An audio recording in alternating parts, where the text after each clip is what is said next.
अरे लेके आव कॉपी कलम ये मैया लिखल ना हमरे हजरिया ये मैया लिखल ना हमरे हजरिया ये मैया लिखल ना हमरे।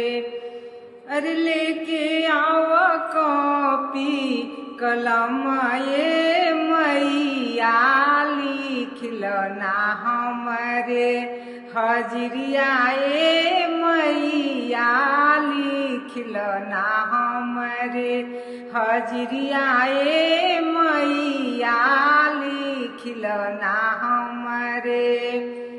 पहिले हजरिया हमरा पति जी के लिखी ह पहिले हजरिया हमरा पति जी के लिखी ह। अरे बनल रहो हमरे हवतिया ये मैया लिखल ना हमरे हजरिया ये मैया लिखल ना हमरे हजरिया ये मैया लिखल ना हमरे।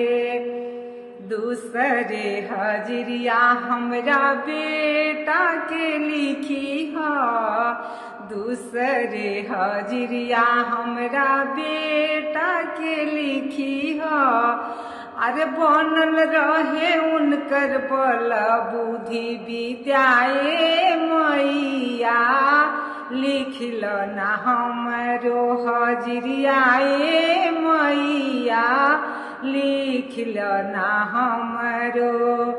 अरे बने जासु बड़ पसर ये मैया लिखल ना हमरो हजरिया ये मैया लिखल ना हमरो हजरिया ये मैया लिखल ना हमरो।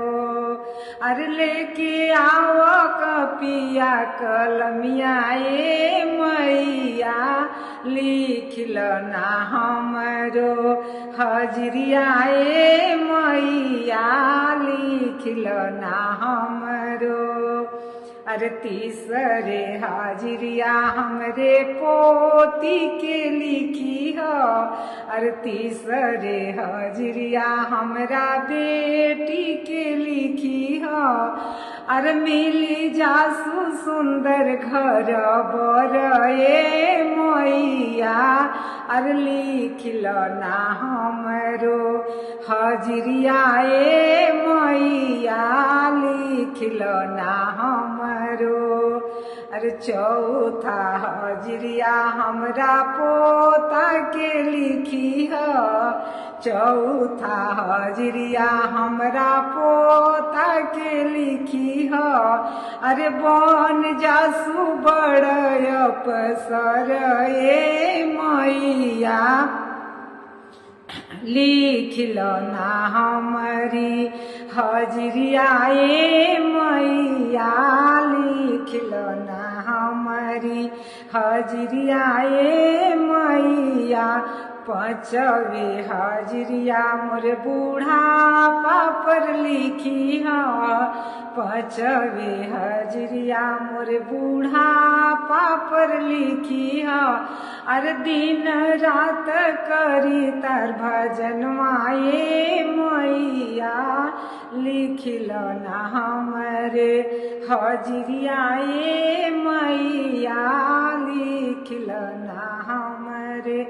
अरे दिन रात जपिता हर नमवा ये मैया लिखल ना हमरी हजरिया ये मैया लिखल ना हमरी।